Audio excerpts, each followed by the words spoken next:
America ये नहीं चाहता कि पाकिस्तान इसराइल तक हिट कर सके या पाकिस्तान की जो पहुंच है वो इस खित्ते में ज्यादा दूर तक जाए मिसाइल्स को लेकर। स्पेशली इंडिया क्योंकि एक बहुत बड़ा मुल्क है, अगर आप इसकी चौड़ाई देखें तो बहुत दूर तक है। अगर पाकिस्तान के मिसाइल की रेंज कम हो जाती है तो इंडिया अपनी कैपेसिटी को जो हिट करने की और जो हमला करने की कैपेसिटी है या सलाहियत है उसको दूर ले जाएगा और पाकिस्तान से अपने आप को महफूज करेगा और पाकिस्तान ज्यादा दबकर इंडिया से रहेगा, खुलकर कभी मौक़िफ़ ले नहीं पाएगा। अभी हमने देखा पीसीबी के मामलात में, क्रिकेट के मामलात में तकरीबन सरेंडर था पाकिस्तान की जानिब से, जो इंडियन ने चाहा वही हुआ। हालांकि इंडियन टीम, मैं गारंटी के साथ कहता हूं, अगर यहां पाकिस्तान में खेलने के लिए आए तो पाकिस्तानी जिस तरीके से उनको वेलकम करेंगे और पाकिस्तान में जितने विराट कोहली के फैंस हैं, रोहित शर्मा के फैंस हैं, अगर वो आए खेलने के लिए, और पाकिस्तानी जो है वो बड़ा प्यार करने वाले लोग हैं। हम कोई जंग में, लड़ाई में यकीन नहीं रखते, हम तो पुरअमन लोग हैं और हम क्रिकेट के रियल फैंस हैं।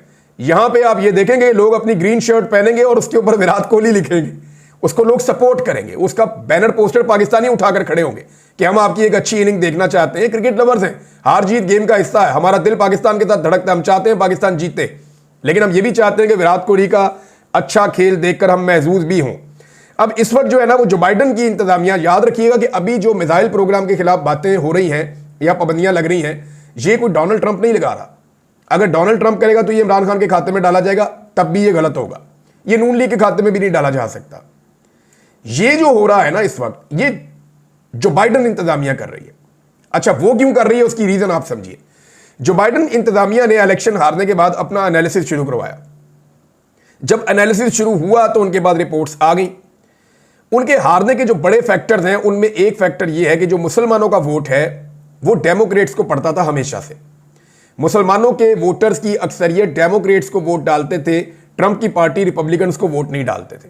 लेकिन हैरत अंगेज तौर पर, हैरानकुन तौर पर बहुत बड़ी तादाद में मुसलमानों का वोट शिफ्ट हो गया और इसकी वजह से कई रियासतों में वो मतलूबा नताइज नहीं मिले डेमोक्रेट्स को जो उनको मिलने चाहिए थे।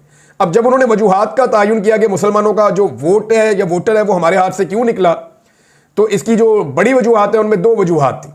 नंबर एक, जो सबसे बड़ी वजह है जिसका कोई और मुकाबला ही नहीं कर सकती वजह, वो फलस्तीन का मामला है, गजा का मामला है। गजा में जंगबंदी के हवाले से जो बाइडन कुछ कर नहीं पाया। जो बाइडन की इंतजामिया मुकम्मल तौर पर नाकाम रही, बल्कि उन्होंने सहूलतकारी की वहां जो खून बहा। डोनाल्ड ट्रंप ने यह वादा किया मुख्तलिफ जगहों पर कि मैं इक़्तिदार में आते ही गजा में जंग बंद करवा दूंगा। चाहे वो इसराइल के हवाले से पॉलिसी वही है, सबकी अमेरिकन की एक ही पॉलिसी है, लेकिन कम से कम ट्रंप ने कहा कि मैं जंग बंद करवा दूंगा। तो एक तो ये बड़ी वजह थी। दूसरा, जो ओवरसीज पाकिस्तानी है उन्होंने बड़ी जबरदस्त किस्म की एक कैंपेन चलाई डोनाल्ड ट्रंप के हक में, इमरान खान को लेकर, पाकिस्तान में होने वाले जुल्म और बर्बरियत को लेकर उन्होंने मुसलमान कम्युनिटी को मुतवज्जे किया। ज्यादातर वहां पे मसाजिद हैं, उनमें मुसलमान जाते हैं नमाज पढ़ने के लिए, ओवरसीज पाकिस्तानी बहुत जाते हैं, कम्युनिटियों का हिस्सा है। तो उन्होंने तमाम मुसलमानों से रब्ता किया और उन्होंने कहा कि ट्रंप को वोट डालकर देखते हैं। एक तो पाकिस्तान के अंदर जो जुल्म और बर्बरियत हो रही है, वाहिद आदमी है इमरान खान जिसने इस्लामोफोबिया के खिलाफ बात की थी, वाहिद आदमी है इमरान खान जिसने नामूस रसालत के लिए बात की थी।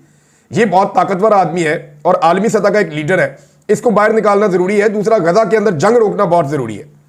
तो इन चीजों को लेकर जो पाकिस्तानी मुसलमान है इन्होंने जबरदस्त लॉबिंग की मुसलमानों के बीच में और वोटर्स को शिफ्ट करवाया।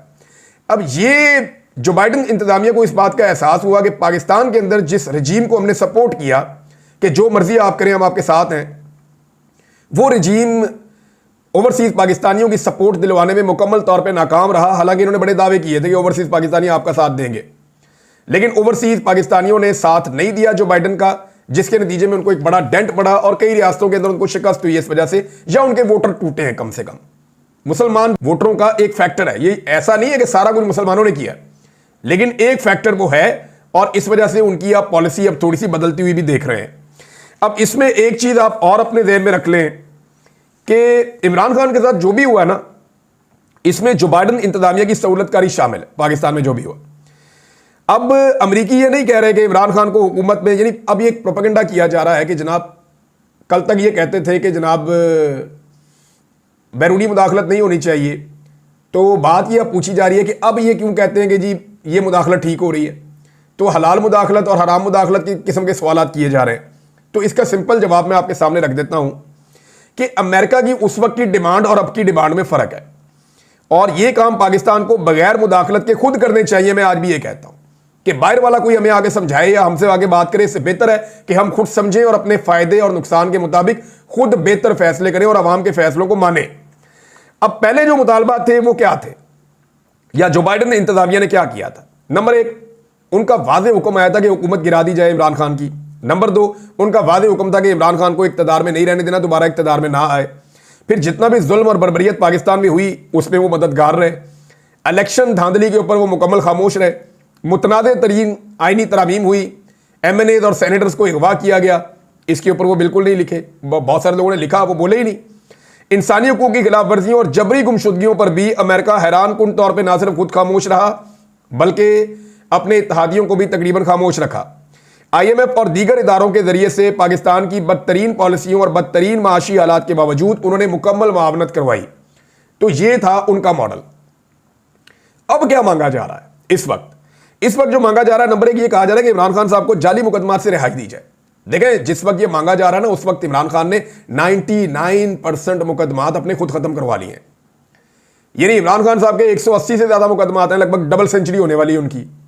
इन मुकदमात में से इमरान खान साहब के ऊपर 2-3 ही एक्टिव हैं। तो अंदाजा कर ले आप कि उनके जीतने की परसेंटेज या उनकी अपने आप को बाहर निकालने की जो इमरान खान साहब की फतह की परसेंटेज है वो 99% है।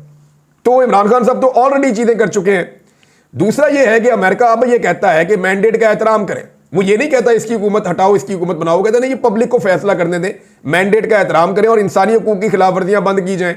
अब ये एक रियल फैक्ट है, हर पाकिस्तानी ये जानता है कि पाकिस्तान में बदतरीन खिलाफ वर्जियां हुई हैं इंसानी हकूक की, और इसमें किसी किस्म की दो राय नहीं है। अब हुआ यह है कि बजाय इन चीज़ों के सीखने के, पाकिस्तान की एस्टेब्लिशमेंट ने अपना मजहबी चैप्टर लॉन्च कर दिया है। मजहबी चैप्टर जो लॉन्च हुआ है उसके अंदर पहला जो स्टेटमेंट आया वो ताहिर अशरफी साहब की जानिब से आना था। वही स्टेटमेंट आया ताहिर अशरफी साहब की जानिब से, और उन्होंने कहा जी कि अमेरिका को क्यों नज़र नहीं आता ग्वांटानामो बे, और आफिया सिद्दीकी जो बेगुनाह है वो क्यों नज़र नहीं आती। तो मेरा सवाल यह है ताहिर अशरफी साहब से कि उन्होंने अपनी ज़िंदगी में आफिया सिद्दीकी और ग्वांटानामो बे के मामलात के ऊपर कितने एहतजाज किए, कितना जोर लगाया, और ये उनका कॉन्स्टिट्यूशनल राइट है। ताहिर अशरफी साहब का ये हक है कि वो रोज़ाना ग्वांटानामो पे बात करें, जैसे अमेरिकन का हक है कि वो बात कर सकते हैं इंसानी हकूक़ की खिलाफ वर्जियों पे, जैसे मेरा हक है कि मैं फ़लस्तीन पे बात कर सकता हूँ, मैं यूक्रेन और रूस के मामले पे बात कर सकता हूँ, पूरी दुनिया में जहाँ पे मैं अपना पॉइंट ऑफ व्यू दे सकता हूँ। इसी तरह ताहिर अशरफी साहब का ये हक था कि वो हमेशा बात करते, जब भी जाते सऊदी हुक्मरानों को मिलने के लिए, तो क्या उन्होंने कितनी मरतबा सऊदी हुक्मरानों को कहा कि आप अमेरिका से कह के डॉक्टर आफिया को छुड़वा दें, या उन्होंने कितनी मरतबा कहा कि आप मजम्मत करें ग्वांटानामो बे की, या कितनी मरतबा उन्होंने खुद आवाज़ उठाई। तो खुद अगर आप इंसानी हकूक़ के लिए आवाज़ नहीं उठा रहे तो दूसरों को आप आवाज़ उठाने से मना नहीं कर सकते, क्योंकि ये मामला जो है वो सिंपली है मिलिट्री कोर्ट्स के हवाले से। मैं मिलिट्री कोर्ट्स पे आता हूं, लेकिन पहले एक खबर और है। ख्वाजा आसिफ साहब ने एक स्टेटमेंट दिया इमरान खान साहब को लेकर, और उनका स्टेटमेंट इमरान खान साहब को लेकर ये है, जैसे वो हमेशा कहते हैं जी इमरान खान यहूदियों का एजेंट है। अब ज़रा आप स्टेटमेंट देख लें। इमरान खान एक इसराइली असासा है जिसके ज़रिए वो वाहिद मुसलमान एटमी कुव्वत को खुदा ना खास्ता सरनगू करना चाहते हैं। ये जनाब ख्वाजा आसिफ का स्टेटमेंट है। ये हमेशा मज़हब को इस्तेमाल करेंगे, हमेशा हुब्बुल वतनी को इस्तेमाल करेंगे, गद्दार कहेंगे एक बंदे को, तौहीन मज़हब का इल्ज़ाम लगाएंगे। ये चीज़ें ये हमेशा करते हैं क्योंकि इनकी तरबियत एस्टेब्लिशमेंट के साथ हुई है। वो एक अभी इंटरव्यू में देख रहा था एक साबिक ब्यूरोक्रेट का, वो ये बता रहे थे कि एक ऑफिसर ने अपनी जेब से 2 कार्ड निकाले और निकाल कर कहा कि इंडियन कार्ड है, ये डाल देते हैं इस आदमी के ऊपर और इस पर केस बना देते हैं। यानी बड़े आराम से, मुझे एक DIG है उन्होंने बताया, उन्होंने कहा मुझे बहुत धमकाया गया, ये कहा गया आप पे ये डाल देंगे, ये डाल देंगे, आपको नौकरी से निकाल देंगे, हमारी बात माने। मैं नहीं मानता था, तो फाइनली कहा कि हम आपके ऊपर तौहीन रसालत डाल देंगे। ये पाकिस्तान की एस्टेब्लिशमेंट ने उनके साथ किया। उन्होंने मुझे खुल के ये बात बताई, कभी वो किताब लिखेंगे तो उसमें सामने भी आ जाएगा। चंद चीज़ें मैं आपके सामने रखना चाहता हूं जिसे ख्वाजा आसिफ इसराइल का असासा कह रहे हैं उसके बारे में। नंबर 1, इमरान खान साहब के ऊपर उनके दौरे इक़्तिदार में इसराइल को तस्लीम करने के लिए शदीद तरीन दबाव था और इसके बहुत सारे गवाह मौजूद हैं, वो खुद भी कह चुके हैं। लेकिन इमरान खान साहब ने किसी सूरत भी इसराइल को तस्लीम करने से इनकार कर दिया, बल्कि उन्होंने ये कहा कि मैं अपने अल्लाह को क्या जवाब दूंगा। नंबर 2, जनरल बाजवा जिन्होंने ख्वाजा आसिफ साहब को MNA बनवाया था, जनरल बाजवा सहाफ़ियों के साथ खुद ये कहते रहे हैं, एक मीटिंग में मैं भी मौजूद था, वो ये चाहते थे कि इसराइल को तस्लीम करने की तरफ मामलात आगे बढ़े और पाकिस्तान के मीडिया में इसको डिस्कस किया जाए। और वो ये कहते रहे हैं निजी महफिलों के अंदर कि पाकिस्तान को क्या मुसीबत है। नंबर 3, इमरान खान साहब के जो मुखालिफ सहाफ़ी हैं या जो प्रो एस्टैब्लिशमेंट और प्रो मरियम नवाज हैं या नवाज शरीफ के करीबी जो सहाफ़ी हैं, उनका वफद इसराइल में जाता है मुलाकातों के लिए, और किसी का क्यों नहीं जाता।